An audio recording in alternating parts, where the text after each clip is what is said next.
I forgot all about this story. I've never told this story, to be honest with you. I blocked this out. But I ran into a buddy at Gunnell's Tire, and he was on the wrestling team. I hadn't seen him since I was a sophomore.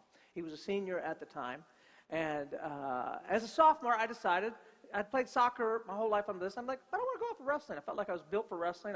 I was strong. I used to be short. I don't know if you guys knew that. And so I hadn't hit my growth spurt yet, or now. And so I went out for wrestling, and I was built for wrestling. I really was. I excelled great. I made the JV team my first year. I went undefeated, and at the end of the season, the coaching staff decided to move me up to varsity for divisionals.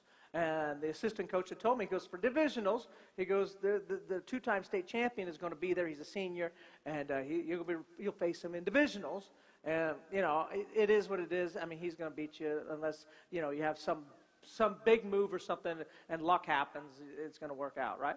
And so my mind begins to go, okay, I need a big move, right? And so I look around, and I saw a 190-pounder. He has this over-under thing.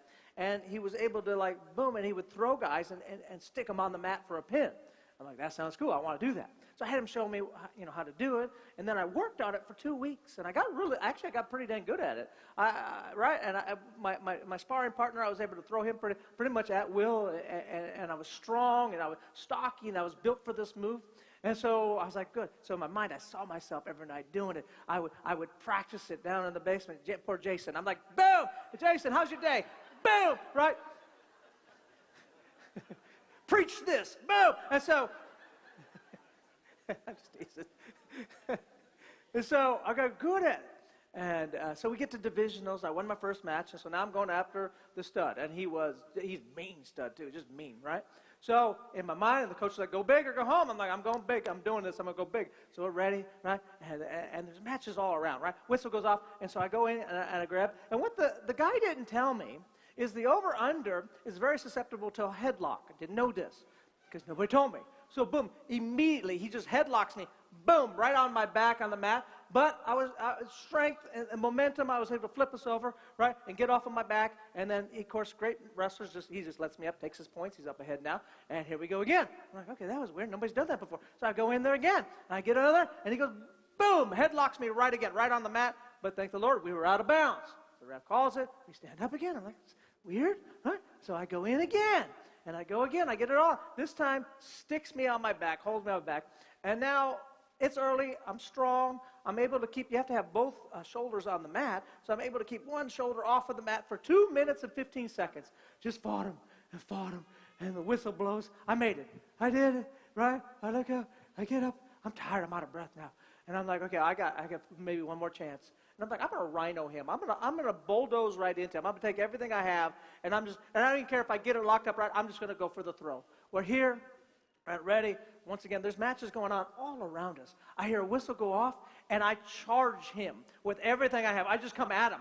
And I could tell, like, it threw him off. He kind of, like, stood up, and he was like this with his hands, right? And it was, like, really weird. Like, he didn't know what was going on. And I'm trying to get him, right? But it's real awkward because he's, like, he's like, what are you doing, right? And so I grab him, and I go to throw him, but I didn't have him right because he's not wrestling right at this moment. But we kind of trip, and our feet get all tumbled up, and I land right on top of him, and I stuck him on his back, and I'm holding him.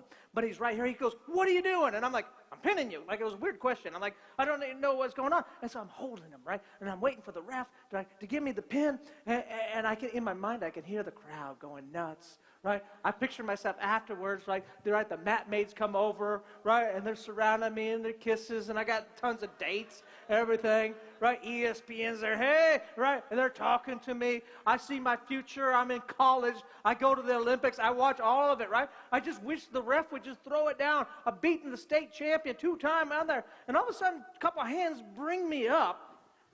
I'm like, what in the world? Right? As the ref is holding me up. Right? And I look over at my coach, and he's shaking his head. And I'm like, really? No one's going to celebrate me? No one thinks that I'm great and that I'm a victor at this? And the ref looked at me, he goes, you got to wait until I blow the whistle. I heard another whistle, and I went after him. And then I told the state champion that I was pinning him. And so the whistle blew. He put me on my back and pinned me in 20 seconds. All along, he goes, I'm pinning you, I'm pinning you, I'm pinning you. And that was how that ended up. No ESPN, no super cool story, no mat maids, no nothing. Just a cool story that a buddy in a Gunnell's tire shop brings up to me 30 years later.